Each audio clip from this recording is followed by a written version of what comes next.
let's let's go to our esteemed Honourable Paul Hellyer of Canada. We would give you 20 minutes, sir. Thank you very much, Mr. Chair, and thank you for giving me this opportunity to speak. And thank you, Steve, for the invitation. My name, as I said, was Paul Hellyer. I'm a former Minister of National Defence for Canada. I served in 3 governments during a total of 23.5 years as a Member of Parliament. Although as Minister of National Defence, I had sighting reports of UFOs. I was too busy to be concerned about them at the time because I was trying to unify the Army, Navy and Air Force into a single Canadian Defence Force. And that itself was a kind of battle to the finish. So this was not high on my agenda. But about 10 years ago, I started getting interested due to a young man from Ottawa sending me material on the subject. I told him I was too busy to read it, but he had confidence that someday I would. He sent me a copy of Colonel Corso's book, The Day After Roswell. It took me a while to get around to reading it, but I took it for my summer reading in 2005 and was really impressed with what was contained in it. And what I thought to myself is there are huge issues here, huge issues. And the American people and the people of the world have a right to know what's going on because they're part of it. It's not just an isolated thing. And so after confirming the contents of the book with a retired United States Air Force general, I accepted the invitation of Victor Viggiani, who's over here somewhere, and his cohort Mike Bird to speak to a symposium at the University of Toronto. And I said, UFOs are as real as the airplanes flying overhead.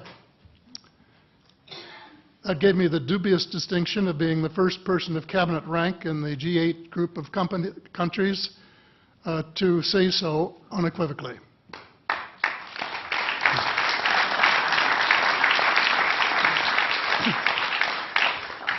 Since then, I've learned a lot from many sources, including a number of the fantastic witnesses that we have heard these last 4 days. They were so outstanding, I was just really blown away with them, the amount of information that was available. And I appreciate every single one of them. But because I'm not a ufologist, I'm a politician, there are only a few things that I want to add in that particular realm. First is that about in the 1960s sometime, there was a flotilla of UFOs headed south that crossed into NATO territory in Europe. And the Commander-in-Chief of the Supreme Allied Headquarters in Europe was naturally very shaken. Fortunately, or maybe divine providence, before the panic button was pushed, the flotilla turned around and headed back north. Obviously, they had thought maybe they were Russian and they were very concerned about it. Anyway, an investigation was launched into this whole subject, and a document was prepared which concluded that at least 4 species had been visiting Earth for thousands of years. And this is my own view at this stage as well. So, except for that, there are just a couple of things that we've talked about that I'd like to refer to. And one was that we were referring to them as they until this morning when Linda Moulton Howe, I think she was the first one, actually named 3 different species. I have brought my latest book called Light at the End of the Tunnel, A Survival Plan for the Human Species, as an aide-memoire, and I name 5 different species here. I'm aware of more now. As a matter of fact, I saw a document just a few days ago that mentioned 20. And I think you, Mr. Chairman, were interested in some of the places they might come from. And I have in here Zeta Reticuli, R-E-T-I-C-U-L-I, Reticuli, the Pleiades, Orion, Andromeda, and the Altair star systems. So I don't think we can any more refer to them as they, because they're not an amorphous mass. They are different species and consequently may have different agendas. I don't think we can say that they all have the same agenda any more than we could say that the United States, China, and Russia had the same agenda. Our real interests may be very similar, but as of now, our perceived interests are still quite far apart. One more observation before I begin what I want to say, and that is that we spent quite a bit of time talking about the 66-year-old cadavers. And I was glad to have Linda this morning finally say that there are live ETs on Earth at this present time, and at least 2 of them probably working with the United States government. The other species that I learned about not too long ago was called the tall whites. And this is when Paula Harris broke the story just a few years ago. And through her good offices, I had the chance to talk for about 3 hours with former Airman Charles Hall and listen to this absolutely fascinating story of how he was working with, first of all, he was scared out of his skin, but after that, when he got to know them, how he was working with, and finally they became to trust each other and have a good working relationship with the tall whites at the gunnery range at Indian Springs in Nevada. And these tall whites were living on United States Air Force property and working in cooperation with the United States Air Force and sharing technology with them. He wrote a book, incidentally, called Millennial Hospitality. There are 4 different versions, but Paula says that Millennial Hospitality number 2 is the best. I think that's the one I read, and it's a very interesting read if you want to sort of get inside the problem of what it's like to bump into these people floating across the terrain in the desert. Well, enough on that for now. My interest is in full disclosure. And my only caveat is I think probably I would say 95 to 98% full disclosure. I know of 1 or 2 things that I'm not sure should be in the public domain, at least yet. They will be someday, I'm sure, but not maybe immediately. But just as children survive the idea of the Tooth Fairy and Santa Claus when they become adult, I think that tax-paying citizens are quite capable of accepting the new and broader reality that we live in a cosmos teeming with life of various sorts. The fact that some other civilizations are more advanced than we are may be humbling, but that could be a necessary step in our survival.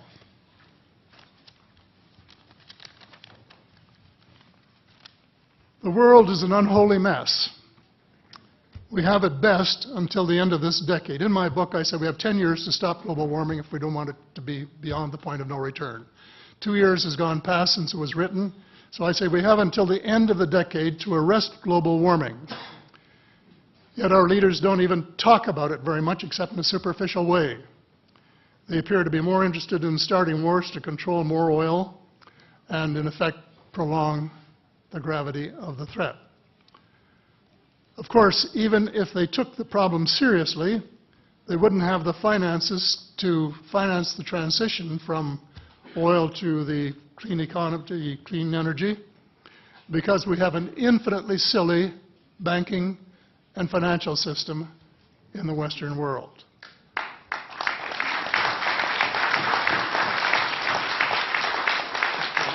And the United States Congress, I regret to say, is partly responsible, and I'd be glad to elaborate on that later if you're interested.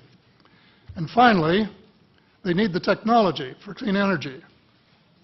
And it exists, and it's being kept secret by the same vested interests who control our destiny. Who are these vested interests, and what are they up to? Well, Senator, you were talking about a military junta. In my opinion, that is true, but I have broadened and deepened the definition to cabal, and the cabal comprises members of the Three Sisters: the Council on Foreign Relations, the Bilderbergers, and the Trilateral Commission, the International Banking Cartel, the Oil Cartel, members of various intelligence organizations, and select members of the military junta, who together have become a shadow government of not only the United States, but of much of the Western world. The Council on Foreign Relations is the oldest of the Three Sisters, and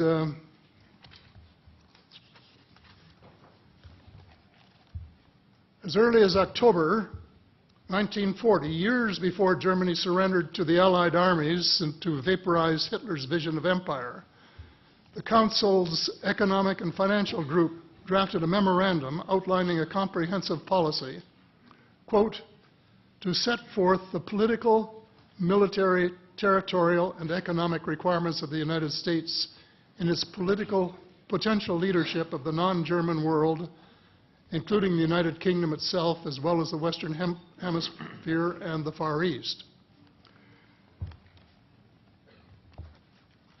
The Council made absolutely no effort to disguise, where's that? Right next page, yeah. The Council made no effort to disguise the fact that the purpose of the Grand Area and later world hegemony was to support an expanding U.S. economy, to provide it with raw materials and markets for its products. This was labeled the national interest, quote unquote. It was equally clear that the national interest was the interest of the ruling elite, whose members comprised the Council. The real interests of the majority of rank-and-file Americans was never a factor in the equation. So,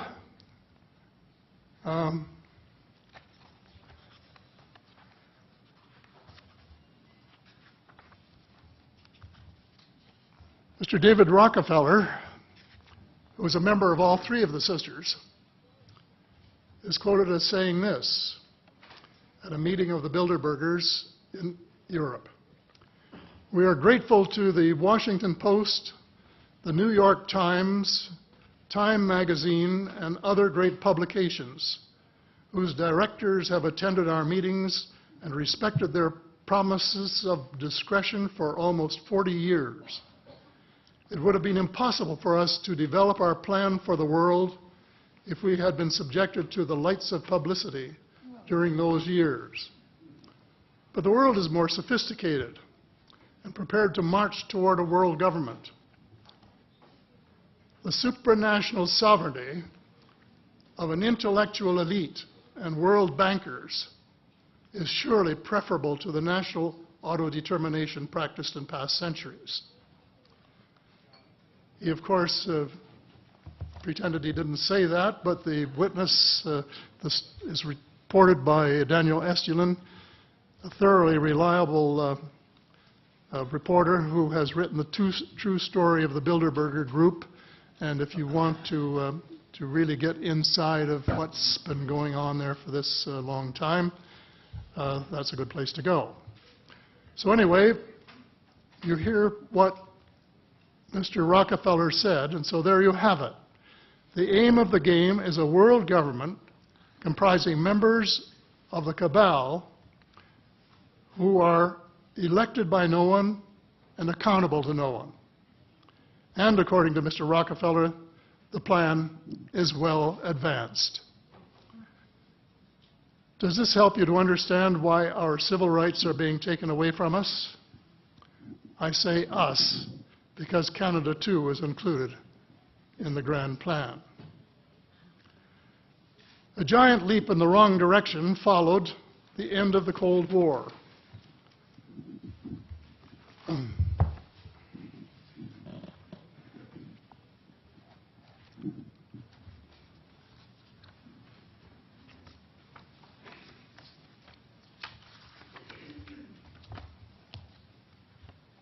No one could have been happier than I was when the Berlin Wall came down on November the 9th, 1989.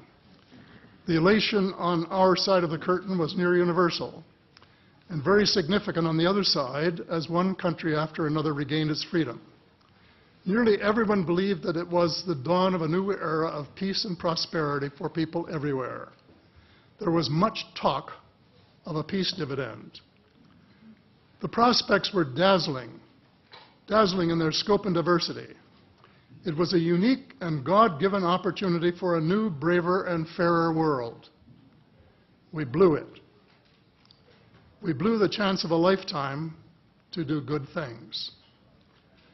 A small group of zealots undermined our golden opportunity to pursue peace, not war, and little did we dream that they had a vastly different vision of the new world order.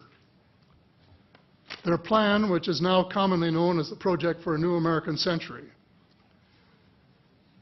included preventive wars in clear violation of international law, regime change wherever and whenever the U.S. desires, and if they can get away with it without excessive casualties, and the establishment of a kind of economic and cultural hegemony with America acting as constabulary, quote unquote.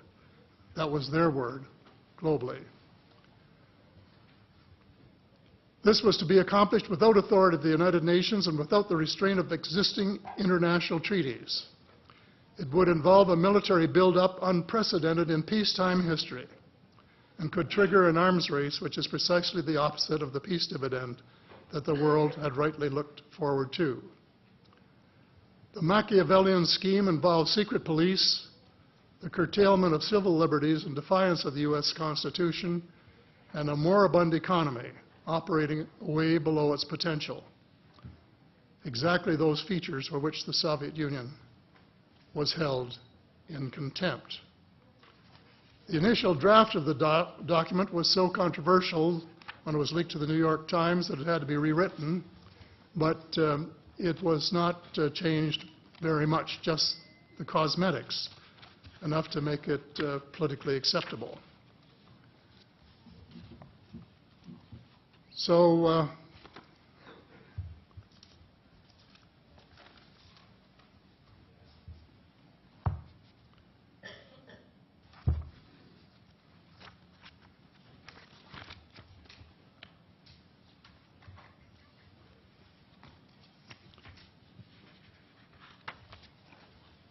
I have a few minutes here to my bearings.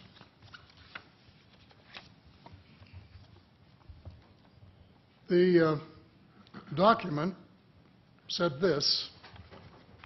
Well, it may have been easy to persuade President Bush to abandon his stated policy of not getting America more deeply involved in international affairs, but persuading the American people would be more difficult. Sophisticated Americans would question such a giant sea change in policy. The authors of Rebuilding America's Defenses, Strategy, Forces, and Resources for a New Century recognized this difficulty from the outset because their document contained the following sentence. Further, I'm quoting, further, the process of transformation, even if it brings revolutionary changes, is likely to be a long one, absent some catastrophic and catalyzing event, like a new Pearl Harbor.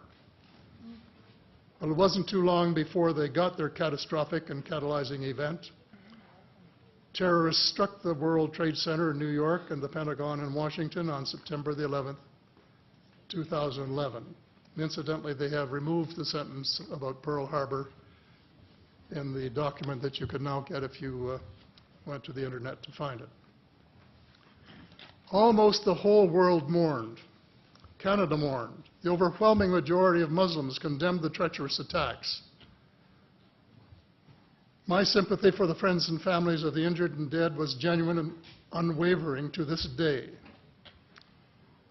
My sympathy for the U.S. government began to grow a bit thin, however, when I heard President Bush cite the reasons for the attack. And I quote, "Why do they hate us?"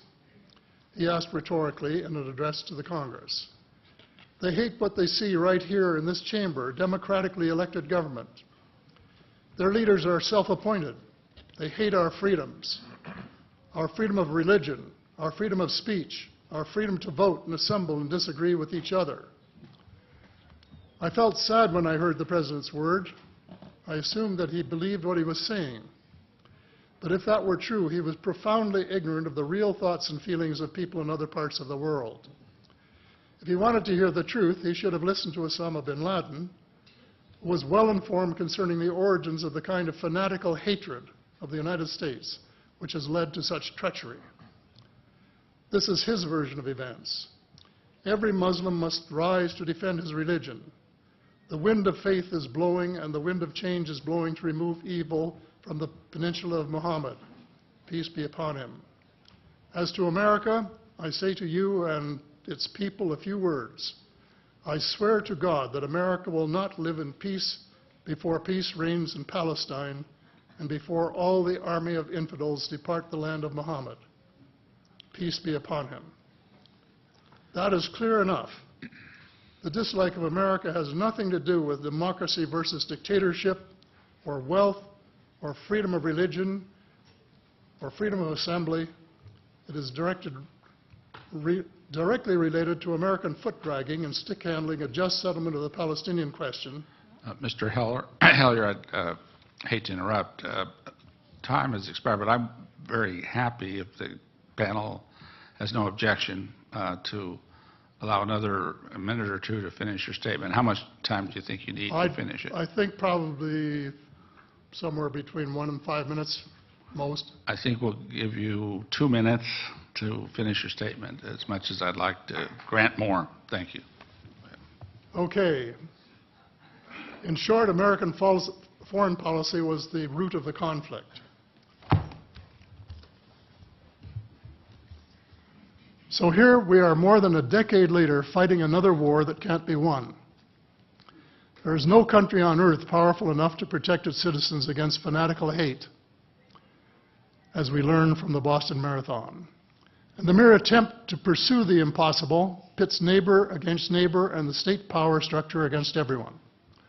All of the freedoms won by the millions of men and women who fought and died in World War II are being flushed unceremoniously down the drain. The only hope of peace is a negotiated settlement. This will require a paradigm shift in American attitudes.